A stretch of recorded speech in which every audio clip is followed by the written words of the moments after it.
السلام علیکم ورحمۃ اللہ تعالی وبرکاتہ۔ نحمده ونصلی ونسلم علی رسولہ الکریم، اما بعد فاعوذ باللہ من الشیطان الرجیم، بسم اللہ الرحمن الرحیم۔ ان اللہ وملائکتہ یصلون علی النبی یا ایہا الذین آمنوا صلوا علیہ وسلموا تسلیما۔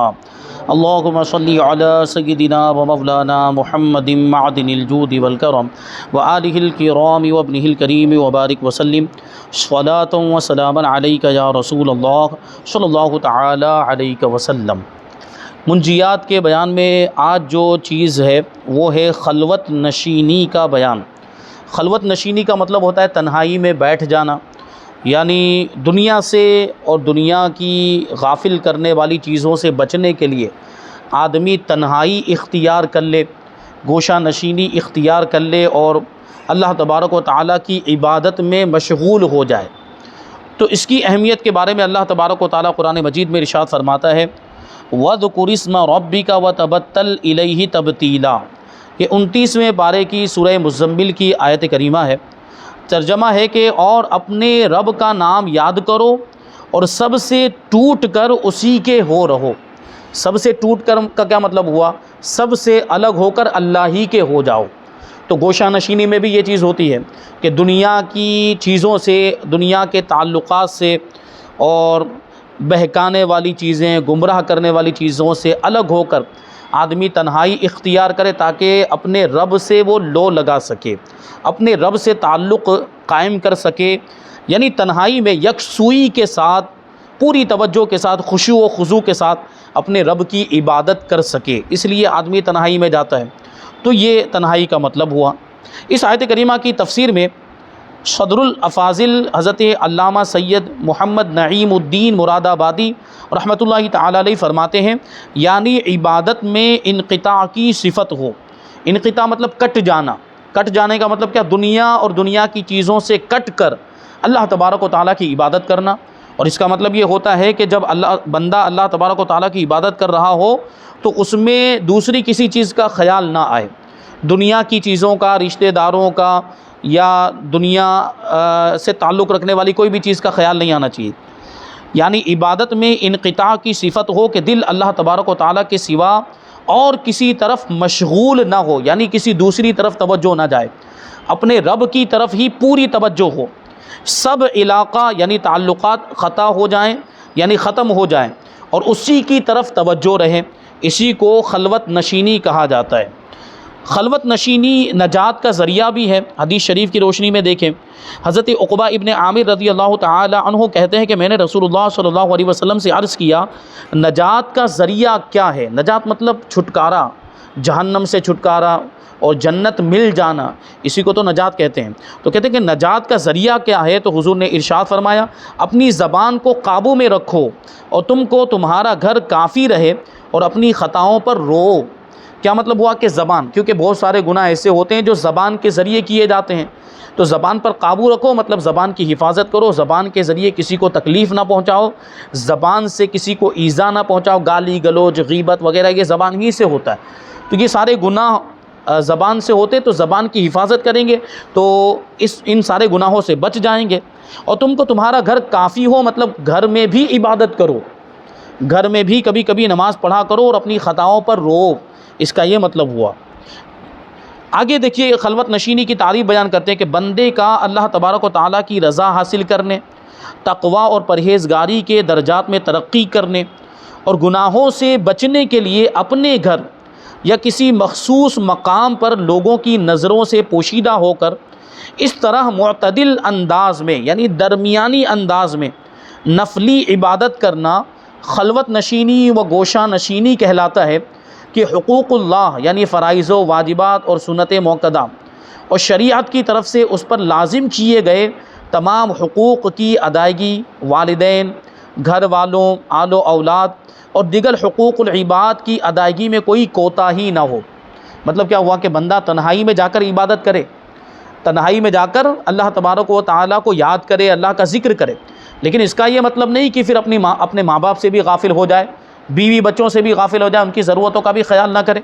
مطلب کیا ہے کہ جن کے حقوق اس پر عائد ہوتے ہیں، گھر والے ہیں، بال بچے ہیں، ماں باپ ہیں، ان کا بھی خیال کرے اور ان کی ضرورتوں کو پورا کرنے کے بعد پھر تنہائی میں چلا جائے اور پھر اللہ تبارک و تعالیٰ کی عبادت کرے۔ تو اس کو گوشہ نشینی کہا جاتا ہے اور اس کو خلوت نشینی کہا جاتا ہے۔ اللہ تبارک و تعالیٰ کے فرائض اور واجبات اور سنت موقدہ کو ادا کرنے کے لیے، شریعت کے احکام پر عمل کرنے کے لیے تنہائی اختیار کر لے، تو یہ مطلب ہوتا ہے۔ جبکہ صوفیاء کرام رحمہم اللہ کے نزدیک لوگوں میں ظاہری طور پر رہتے ہوئے باطنی طور پر ان سے جدا رہنا، یعنی خود کو رب کریم کی طرف متوجہ رکھنا، خلوت اور گوشہ نشینی ہے۔ مطلب کیا ہوا کہ اگرچہ دنیا میں ہے، اگرچہ لوگوں کے درمیان ہے، رشتہ داروں کے درمیان ہے، دوست و یار اور احباب کے درمیان ہے، لیکن ان کے درمیان ہونے کے باوجود اس کی باطنی توجہ اللہ ہی کی طرف رہے، روحانی طور پر وہ اللہ تبارک و تعالیٰ کا ہی ہو کر رہے، اپنے رب سے ہرگز ہرگز جدا نہ ہو، لوگوں کے درمیان بھی ہو تو اپنے رب کا ہی تصور کرے، اللہ تبارک و تعالیٰ کے بارے میں سوچتا رہے اور اللہ تبارک و تعالیٰ کو یاد کرتا رہے، تو یہ بھی خلوت نشینی ہے۔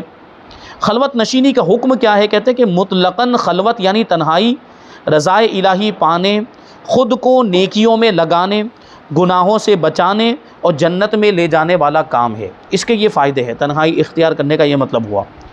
اس کے چند احکام بیان کرتے ہیں کہ خلوت نشینی کس کے لیے جائز ہے، کس کے لیے جائز نہیں ہے۔ کبھی ایسا بھی ہو سکتا ہے کہ بھائی آدمی دنیا والوں سے کٹ کر بالکل تنہائی میں ہی چلا گیا، تو پھر اس کے ماں باپ کے حقوق کا کیا، اس کی بیوی کا حقوق، اس کے اگر شادی شدہ ہے تو اس کی بیوی کی ضرورتوں کو کون پورا کرے گا، اولاد ہے تو ان کی ضرورتوں کو کون پورا کرے گا۔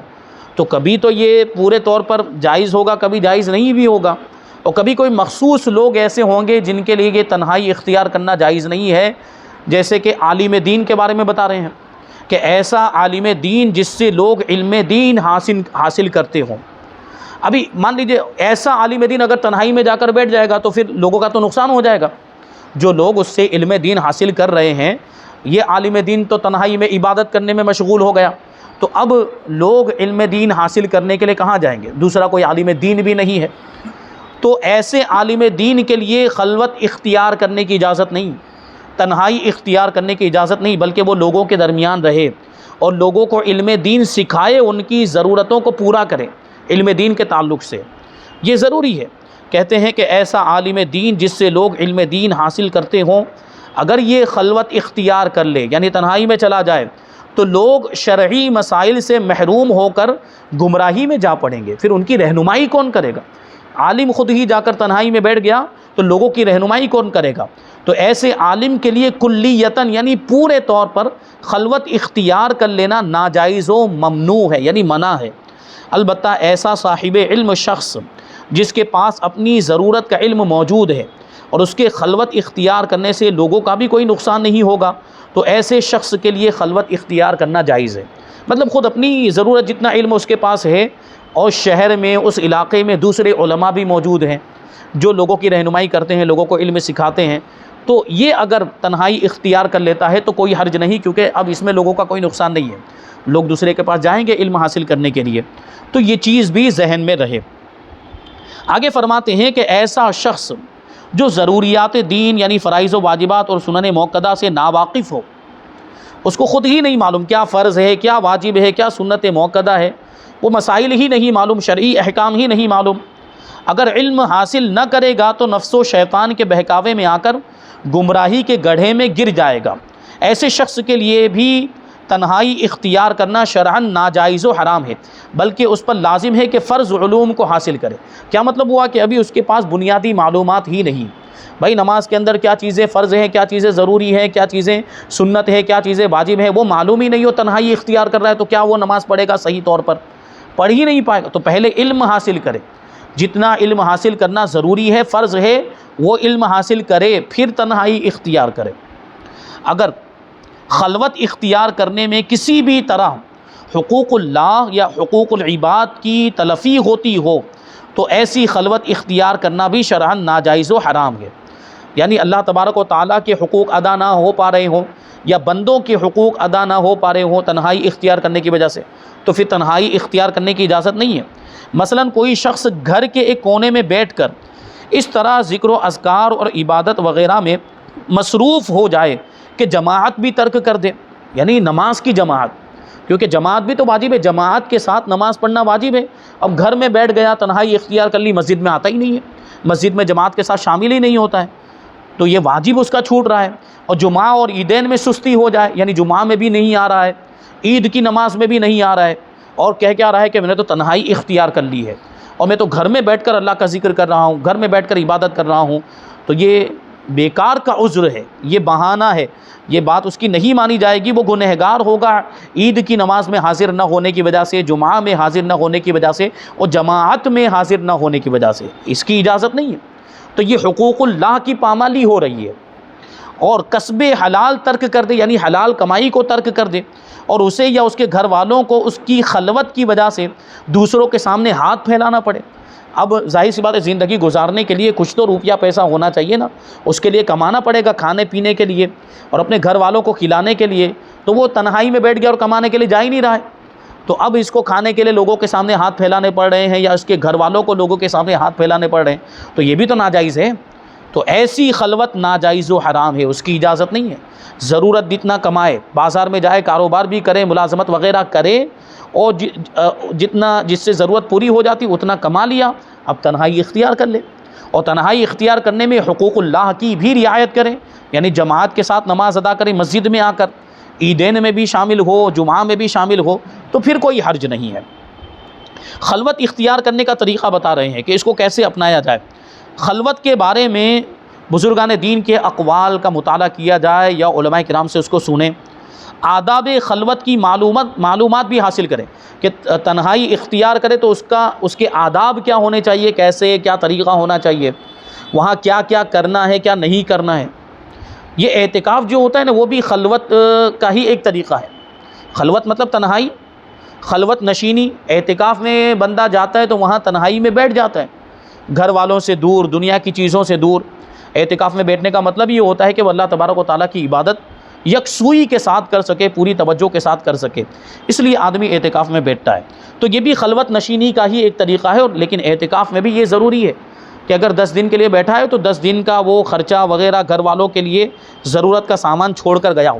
ایسا نہ ہو کہ اس کے اعتکاف میں بیٹھ جانے کی وجہ سے ان کو مانگتے پھرنا پڑے، لوگوں کے سامنے ہاتھ پھیلانا پڑے، تو پھر ایسے اعتکاف میں بیٹھنے کی بھی اجازت نہیں ہوگی، وہی بات جو اوپر بیان کی گئی۔ تو اس کے طور طریقے سیکھے کہ تنہائی میں بیٹھے تو پھر کیا ہونا چاہیے، آدمی تنہائی میں بیٹھ رہا ہے، کیوں بیٹھ رہا ہے؟ اللہ تبارک و تعالیٰ کی عبادت کرنے کے لیے، ذکر و اذکار کرنے کے لیے، جیسا کہ اعتکاف میں ہوتا ہے۔ تو یہ سب چیزیں ہی ہونی چاہیے، جو چیز ذکر میں شامل ہوتی وہی وہاں پر کرے، جو عبادت میں شمار ہوتی وہی کرے، پھر اب فالتو کی چیزیں اس میں نہیں ہونی چاہیے۔ اعتکاف میں پھر لوگ بیٹھ کر گپ شپ کرنے لگ جاتے ہیں، بیکار کی باتیں، دنیا کی باتیں کرنے لگ جاتے ہیں، اس کی اجازت نہیں ہے۔ اسی طرح خلوت نشینی، اگر گھر میں بھی بیٹھتا ہے تو پھر وہ عبادت کرنے کے لیے بیٹھا ہے، تو پھر وہاں ایسا نہ ہو کہ گپے لڑانے لگ جائے اور بات چیت کرنے لگ جائے۔ خلوت کے بارے میں بزرگان دین کے اقوال اور واقعات کا بھی مطالعہ کریں، برے لوگوں کی صحبت کے نقصانات پر غور و فکر کریں۔ برے لوگوں کی صحبت، کیونکہ خلوت میں خلوت اختیار کرنے کا ایک سبب اور اس پر ابھارنے والی چیز یہ بھی ہو سکتی ہے کہ برے لوگوں کی صحبت بہت نقصان دہ ہوتی ہے۔ آدمی برے لوگوں کے ساتھ اٹھتا بیٹھتا ہے تو یہ بھی برا بن جاتا ہے، صحبت اثر کرتی ہے۔ تو ان کی صحبت سے بچنے کے لیے تنہائی اختیار کرنا چاہتا ہے کہ برے لوگوں کے ساتھ اٹھنا نہ پڑے، ان کے ساتھ بیٹھنا نہ پڑے، ان کی صحبت اختیار نہ کرنی پڑے، اس لیے تنہائی اختیار کر رہا ہے۔ خلوت کے دینی اور دنیاوی فوائد پیش نظر رکھے کہ اس کے دنیا کے بھی فائدے ہیں، آخرت کے بھی فائدے ہیں، تو پھر وہ ذہن بنے گا خلوت اختیار کرنے کا۔ لیکن خلوت اختیار کرنے کے بارے میں جو پہلے بتا دیا کہ حقوق اللہ بھی پامال نہیں ہونے چاہیے اور حقوق العباد بھی پامال نہیں ہونے چاہیے۔ یہاں پر یہ بیان مکمل ہوا، اب آگے ہے موت کو یاد کرنے کا بیان، مختصر ہے، اس کو شامل کر لیتے ہیں۔ موت کے بارے میں قرآن مجید میں کیا آیا؟ اللہ تبارک و تعالیٰ ارشاد فرماتا ہے، یہ 17ویں پارے کی آیت کریمہ، سورہ انبیاء کی آیت کریمہ ہے، کل نفس ذائقۃ الموت، ہر جان کو موت کا مزہ چکھنا ہے۔ اس کا مطلب کیا ہوا کہ ہر جاندار جس کے اندر روح ہوتی ہے اس کو موت کا مزہ چکھنا ہے، اس پر موت آئے گی۔ اور موت کا مطلب یہ ہوتا ہے کہ جسم سے روح الگ ہو جائے، روح کو جسم سے نکال دیا جائے، تو اسی کو موت کہا جاتا ہے۔ اور یہ کام کس کو سونپا گیا ہے؟ حضرت ملک الموت علیہ السلام کو۔ یہ ایک فرشتے ہیں، موت کا فرشتہ جن کو کہا جاتا ہے، ان کو یہ کام سونپا گیا۔ ان کا اصلی نام ہے عزرائیل علیہ السلام۔ ان کو اللہ تبارک و تعالیٰ نے، یہ فرشتے ہیں، ان کو اللہ تبارک و تعالیٰ نے پورا اختیار بھی عطا فرمایا، پورا پاور بھی اور طاقت و قوت عطا فرمائی ہے کہ جس کی موت کا وقت آ جائے، چاہے دنیا کے کسی بھی حصے میں ہو، حضرت ملک الموت وہاں پہنچ جاتے ہیں اور اس کی روح کو قبض کر لیتے ہیں۔ بڑے بڑے محلات میں اگر کوئی داخل ہو جائے، دروازے بند کر لے، ہزاروں دروازے ہوں محل کے، وہ سارے دروازے بند کر لے اور بالکل اندر والے کمرے میں جا کر بیٹھ جائے، کھڑکیاں بھی بند کر لے اور یہ سوچے کہ یہاں پر ملک الموت نہیں آ سکیں گے، تو یہ اس کی خام خیالی ہے، اس کی غلط سوچ ہے۔ اللہ تبارک و تعالیٰ نے حضرت ملک الموت کو ایسی طاقت عطا فرمائی ہے کہ وہ دروازے بھی ان کے لیے آڑ نہیں بن سکتے، کھڑکیاں بھی ان کے لیے رکاوٹ نہیں بن سکتی ہیں۔ وہ جسم لطیف رکھتے ہیں، وہ کھڑکیوں سے بھی پار ہو کر نکل جاتے ہیں، اور بندہ جہاں چھپا ہوا ہو، جہاں بیٹھا ہوا ہو، وہاں پہنچ جاتے ہیں اور روح کو قبض کر لیتے ہیں۔ دوسری آیت کریمہ ہے کہ وَلَوْ كُنْتُمْ فِي بُرُوجٍ مُشَيَّدَةٍ أَيْنَمَا تَكُونُوا يُدْرِكْكُمُ الْمَوْتُ وَلَوْ كُنْتُمْ فِي بُرُوجٍ مُشَيَّدَةٍ، کہ تم جہاں کہیں بھی ہو موت تم کو آ لے گی، یعنی موت تمہارے پاس پہنچ جائے گی۔ اگرچہ تم مضبوط قلعوں میں بند ہو جاؤ، مضبوط محلات میں بند ہو جاؤ، وہاں بھی موت آ جائے گی۔ آدمی یہ سوچے کہ میں مضبوط قلعے میں بند ہو جاؤں گا تو موت نہیں آئے گی، تو انسانوں سے، مضبوط قلعے میں جا کر انسانوں سے اور دوسری مخلوقات سے بچ سکتا ہے، لیکن حضرت ملک الموت سے نہیں بچ سکتا، وہ تو وہاں بھی پہنچ جائیں گے۔ تو یہ موت کا معاملہ ہے۔ موت کے بارے میں حدیث شریف میں کیا آیا؟ رسول اللہ صلی اللہ علیہ وسلم نے ارشاد فرمایا، لذتوں کو ختم کرنے والی موت کو زیادہ یاد کرو۔ موت کو یاد کرنے کی وجہ سے کیا ہوتا ہے؟ خواہشات نفسانی پر کنٹرول ہوتا ہے، آخرت کی فکر پیدا ہوتی ہے، تو انسان گناہوں سے بھی بچتا ہے، اس لیے موت کو یاد کرتے رہنا چاہیے۔ فرماتے ہیں یعنی موت کو یاد کر کے لذتوں کو بدمزہ کر دو تاکہ ان کی طرف طبیعت مائل نہ ہو اور تم یکسوئی کے ساتھ، پوری توجہ کے ساتھ اللہ تبارک و تعالیٰ کی طرف متوجہ ہو جاؤ۔ تو یہ چیز ہے، موت کو یاد کرنے کا یہ فائدہ ہے۔ آگے فرماتے ہیں کہ موت کو یاد کرنے کا حکم کیا ہے؟ امام غزالی رحمۃ اللہ تعالی علیہ فرماتے ہیں کہ ہر حال میں موت کو یاد کرنے میں ثواب اور فضیلت ہے۔ ہاں، موت کی تمنا نہیں کرنی چاہیے، موت کی تمنا کرنے سے منع کیا گیا ہے، لیکن موت کو یاد کرنا چاہیے، موت کو یاد کرنے کے فائدے ہیں۔ ہاں، اگر موت کی تمنا کوئی اس وجہ سے کر رہا ہے، اس کے ساتھ یہ بھی جملہ بول دیتا ہے کہ اگر میری آنے والی زندگی اچھی نہ ہو، میری آنے والی زندگی فتنے والی ہو، میری آنے والی زندگی گناہوں والی ہو، تو مجھے ابھی موت آ جائے، تو اس طرح جو ہے دعا کی جا سکتی ہے، لیکن مطلقاً موت کی دعا نہیں کرنی چاہیے، تمنا نہیں کرنی چاہیے، لیکن موت کو یاد ضرور کرنا چاہیے، اس کی تو فضیلت ہے اور اس میں ثواب بھی ہے، اور یہ ثواب اور فضیلت دنیا میں مگن شخص بھی موت کو یاد کر کے پا سکتا ہے۔ اس طرح کے دنیا سے الگ تھلگ رہے تاکہ دنیا کی نعمتوں میں دلچسپی نہ رہے اور لذتیں بدمزہ ہو جائیں، کیونکہ ہر وہ لذت و خواہش جو انسان کے لیے بدمزہ ہو وہ اسباب نجات میں سے ہے۔ اس کی وجہ سے میں نے ابھی عرض کیا، موت کو یاد کرنے کی وجہ سے خواہشات نفسانی پر کنٹرول ہو جاتا ہے، اور جب خواہشات نفسانی پر کنٹرول ہو جائے گا تو بندہ بہت سارے گناہوں سے بچ جائے گا اور اللہ تبارک و تعالیٰ کی طرف متوجہ ہو جائے گا۔ موت کو یاد کرنے کا ذہن بنانے کا طریقہ بتا رہے ہیں۔ پہلا طریقہ کہ موت کے بارے میں جو روایتیں آئی ہیں ان کا مطالعہ کریں، جیسے کہ ابھی ہمارے مسلسل بیانات چل رہے ہیں، یوٹیوب پر آپ دیکھ رہے ہوں گے، جمعہ میں مسجد میں جو بیان ہوتا ہے وہ موت کے تعلق سے ایک سلسلہ جاری ہے، تو اس کو آپ سماعت کریں کہ اس میں موت کی سختیاں بیان کی گئی ہے اور موت کے تعلق سے جو ضروری باتیں ہیں وہ اس میں آئی ہیں۔ تو تقریباً 2 مہینے پہلے ہم نے اس کو شروع کیا تھا اور ابھی بھی وہ سلسلہ جاری ہے، یوٹیوب پر جا کر آپ اس کو سماعت کریں، اس کے بارے میں جو روایتیں اس میں ذکر کی گئی، اور موت کے بارے میں جو بزرگان دین نے فرمایا ہے اس کا بھی مطالعہ کریں یا علماء کی تقریروں میں سنیں۔ جنازوں میں شرکت کیجیے، جنازوں میں شرکت کرنے کی وجہ سے بھی موت کی یاد تازہ ہوتی ہے اور یہ تصور پیدا ہوتا ہے کہ آج ہمارا یہ رشتہ دار انتقال کر گیا تو کل ہماری بھی باری آئے گی، کل ہمارا بھی انتقال ہو جائے گا۔ اور قبرستان جانے کی عادت بنائیے، قبرستان جانے کا بھی یہ فائدہ ہے، یہ بار بار عرض کیا جا چکا ہے کہ قبرستان جائیں گے تو ایصال ثواب تو کریں گے ہی، ساتھ ہی ساتھ ہمارا وہاں جانے کے بعد یہ تصور ہوگا، ذہن میں یہ بات آئے گی کہ کبھی یہ لوگ ہمارے درمیان اٹھتے بیٹھتے تھے جو آج قبروں میں ہیں، تو کل ہمیں بھی قبروں میں جانا پڑے گا۔ موت کے بارے میں کتابیں بھی پڑھیں، رسائل بھی پڑھیں اور عبرت ناک واقعات کا مطالعہ یا مشاہدہ کیجیے، ایسے واقعات جن سے کچھ سبق حاصل ہوتا ہو، کچھ سیکھنے کو ملتا ہو، ایسے واقعات پڑھیں بھی اور سنیں بھی۔ اور جیسے کہ کبھی وہ حادثات والے جو واقعات ہوتے ہیں، ایکسیڈنٹ ہو گیا تو ایکسیڈنٹ ہو گیا تو یہ صرف ہمارے سننے کے لیے نہیں ہونا چاہیے یا تعجب کرنے کے لیے نہیں ہونا چاہیے، اس سے ہمیں سبق بھی حاصل کرنا چاہیے۔ اور نوجوان تھا، گاڑی چلا رہا تھا بے لاپرواہی کے ساتھ، بے فکری کے ساتھ، اور ایکسیڈنٹ ہو گیا اور انتقال ہو گیا، وہیں پر مر گیا۔ تو دیکھیے بالکل نوجوانی کے عالم میں اس کا انتقال ہو گیا۔ تو اس سے ہمیں اب سبق حاصل کرنا چاہیے کہ کہیں ہمارے ساتھ بھی ایسا نہ ہو جائے، اچانک ہمیں بھی موت آ جائے تو ہمارے پاس اعمال تو ہے ہی نہیں، نیک اعمال تو ہے ہی نہیں، تو اللہ کی بارگاہ میں کون سا منہ لے کر جائیں گے؟ تو زیادہ سے زیادہ نیک اعمال کرنے کا ذہن بنے گا۔ موت کے بعد پیش آنے والے حالات پر جو کتابیں ہیں اس کو بھی پڑھے کہ موت کے بعد کیا کیا ہوتا ہے۔ یہ ابھی ہم جو وہ بیان جو میں نے ابھی جو عرض کیا جو سلسلہ، اس میں ابھی سکرات الموت پر پہنچے، موت کی سختیاں، جب آدمی کو موت آتی، جب روح نکلنے لگتی ہے اس وقت کیا تکلیف ہوتی ہے، جو سختیاں ہوتی ہیں اس کا بیان ابھی ہوا۔ اور اس کے بعد فرشتے جو روح کو لے کر جاتے ہیں تو مومن کی روح کو کس انداز میں لے کر جاتے ہیں اور کافر کی روح کو کس انداز میں لے کر جاتے ہیں، یہ بیان ہوا۔ اس کے بعد کیا ہوتا ہے، قبر میں کیا ہوتا ہے، قبر میں سوالات ہوتے ہیں اور کیسی تکلیفیں ہوتی ہیں، اور قبر سے جب اٹھیں گے تو کیا معاملات ہوں گے، وہ سب بھی موت کے بعد کے واقعات انشاءاللہ تبارک و تعالیٰ اس بیان میں آئیں گے۔ تو آپ یوٹیوب پر جا کر اس کو سنیں تو بہت کچھ سیکھنے کو ملے گا۔ آخری بات بیان کرتے ہیں کہ دنیا سے چلے جانے والے لوگوں کے احوال کو یاد کیجیے۔ جو لوگ دنیا سے چلے گئے ان کے بارے میں سوچیں کہ وہ ہمارے درمیان تھے اور یہ کرتے تھے وہ کرتے تھے، تو کیا فائدہ ہوا؟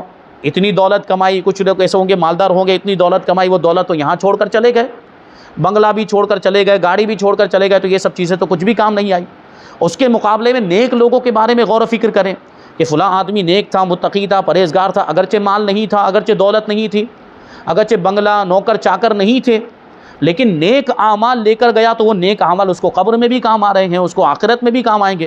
کام آنے والی چیز تو یہی ہے، یہ دنیا کی چیزیں تو یہیں پر رہ جائیں گی، اور اولاد بھی اگر کام آئے گی، وارث بھی اگر کام آئیں گے، تو کون سی اولاد کام آئے گی؟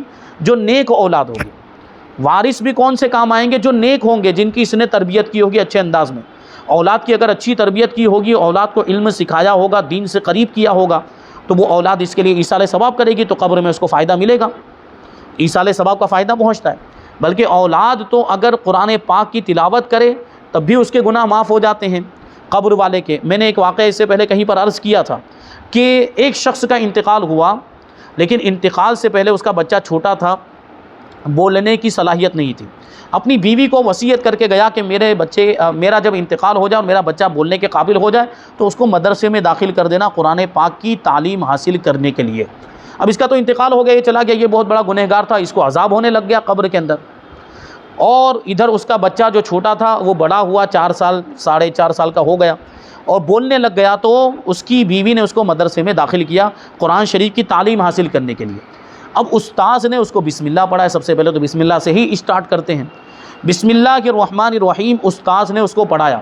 جیسے ہی بچے نے مدرسے میں جا کر بسم اللہ الرحمن الرحیم پڑھا، ادھر اس کے باپ کی قبر میں جو عذاب ہو رہا تھا وہ عذاب اٹھا لیا گیا اور اس کو بخش دیا گیا۔ دیکھو سوچنے جیسی بات ہے کہ ابھی صرف بچے نے بسم اللہ پڑھا ہے تو اس کے باپ کو اتنا فائدہ، کیونکہ وہ وصیت کر کے گیا تھا کہ قرآن شریف اس کی تعلیم دلوانا، تو صرف بسم اللہ پڑھنے کی برکت سے اس کا عذاب اٹھ گیا، اس کی مغفرت ہو گئی۔ تو اب اگر پورا قرآن بچہ پڑھ لے تو کتنا فائدہ ملے گا اس کو۔